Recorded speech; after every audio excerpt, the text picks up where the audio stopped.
Bonjour, petits explorateurs. Aujourd'hui, on part à l'aventure avec Léo le renard. Un renard très malin qui vit dans une forêt enchantée. Cette forêt est pleine de magie et de merveilles.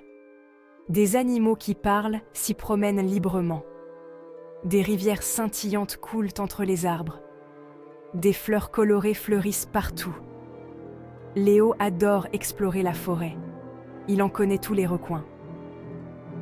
Un matin ensoleillé, Léo s'est réveillé dans un silence étrange. Quelque chose était différent. « Où sont les oiseaux ?» se demanda-t-il. La forêt semblait bizarre sans leur chant joyeux. Déterminé à découvrir ce qui s'était passé, Léo est parti à l'aventure. Il a décidé de demander de l'aide à ses amis. Après tout, résoudre un mystère, c'est toujours plus amusant avec des amis. Léo a d'abord rendu visite à Rosie, la lapine joyeuse. Rosie sautillait partout, toujours pleine d'énergie. « Rosie, demanda Léo, as-tu remarqué que les oiseaux ne chantent pas aujourd'hui ?» Rosie s'arrêta de sautiller. Elle pencha la tête, écoutant attentivement. « Tu as raison, dit-elle. La forêt est silencieuse. Quelque chose ne va pas. » Léo et Rosie décidèrent de retrouver les oiseaux ensemble. Ils reniflèrent l'air à la recherche d'indices. Ils suivirent des pistes mystérieuses. Mais les oiseaux étaient introuvables. La forêt semblait plus vide à chaque instant qui passait. « Nous avons besoin de plus d'aide, » dit Léo. « Allons demander à Oli, le hibou. » Oli était la créature la plus sage de la forêt. Il savait tout ce qui s'y passait. Ensemble, ils partirent à la recherche d'Oli, espérant qu'il pourrait résoudre le mystère du chant d'oiseaux disparus. Léo et Rosie trouvèrent Oli perché sur un vieux chêne. Oli faisait la sieste, mais le son de leur voix le réveilla. « Qu'est-ce qui vous amène ici, vous deux ?» ulula-t-il, ses grands yeux clignant lentement. « Les oiseaux ont disparu, Oli !» s'écria Rosie. « Et la forêt est trop silencieuse sans leur chant. » Léo hocha la tête. « On ne les trouve nulle part. Nous avons besoin de ton aide. » Oli écouta attentivement. Il se gonfla les plumes, plongé dans ses pensées. « C'est étrange en effet, » ulula-t-il finalement. « Suivez-moi les petits. Je crois savoir par où commencer. » Et d'un léger battement d'ailes, Oli les conduisit plus profondément dans la forêt. Section 4. Les pins murmurants et l'oiseau chanteur perdu. Oli conduisit Léo et Rosie vers un bosquet de pins murmurants. Le vent bruissait à travers les feuilles, créant de doux murmures. « C'est ici que les oiseaux se rassemblent souvent, » expliqua Oli. « Écoutez attentivement. » Léo et Rosie restèrent silencieux. Ils écoutèrent attentivement les murmures des pins. Soudain, ils entendirent un faible son. C'était un oiseau qui chantait, mais cela semblait triste et effrayé. « Par ici !» cria Léo, suivant le son. Il se fraya un chemin à travers les buissons et trouva un petit oiseau pris au piège dans un roncier épineux. L'oiseau était trop effrayé pour voler. Section 5. Le mystère se dévoile. Un plan sournois. Léo libéra soigneusement le petit oiseau des épines. « Ne t'inquiète pas, » dit-il.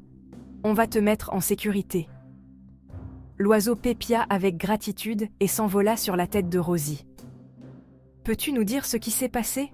demanda Oli avec gentillesse. L'oiseau regarda autour de lui avec nervosité et chuchota. « C'était Finlay le renard. Il nous a piégés. Il a dit qu'il y avait une fête au bord de la rivière et il nous a attirés dans des cages. »« Finlay !» s'exclama Rosie. Finlay était connu pour ses mauvais tours. « Pourquoi ferait-il ça ?» se demanda Léo. Le petit oiseau continua. « Il a dit qu'il voulait la forêt pour lui tout seul. Il a dit que le chant des oiseaux était trop bruyant. »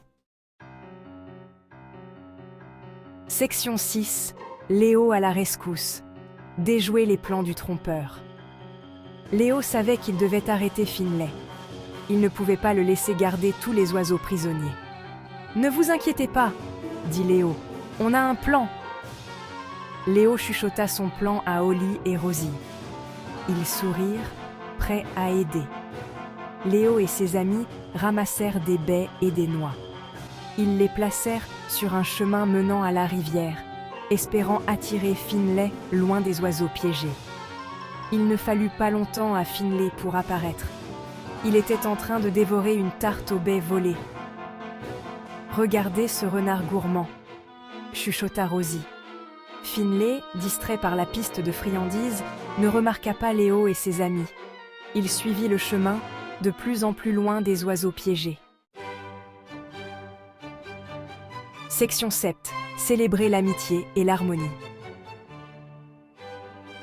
Pendant que Finlay était occupé, Léo se précipita pour libérer les oiseaux. Ils sortirent de leur cage en chantant joyeusement. La forêt fut à nouveau remplie de musique. Finlay, réalisant qu'il avait été piégé, s'enfuit. À partir de ce jour, Finlay avait retenu la leçon. Il ne captura plus jamais les oiseaux. La forêt était un endroit heureux, rempli de la musique des oiseaux et des rires des amis. Léo, Rosie et Holly restèrent les meilleurs amis du monde, toujours prêts pour une nouvelle aventure. Et n'oubliez pas, petits explorateurs, le travail d'équipe et la gentillesse peuvent résoudre n'importe quel problème. Salut, c'est Léo, le renard. Bienvenue sur ma chaîne, on va s'amuser, c'est certain. Rejoignez-moi dans cette scène. Des aventures à chaque jour, des défis toujours plus fous, des rires et des moments doux. Pour toi et moi, let's go. Léo, le renard, oh oh. Chaque vidéo, un show, viens, viens, viens, rejoins-nous. Rien n'est jamais trop fou. Découverte et exploration, histoire et création. Léo c'est plein d'idées, viens t'amuser à mes côtés. On va courir, sauter, danser, de tout oublier. Les soucis loin derrière, avec Léo tout est clair. Léo, le renard, oh oh. Chaque vidéo un show, viens, viens, viens, rejoins-nous. Rien n'est jamais trop fou.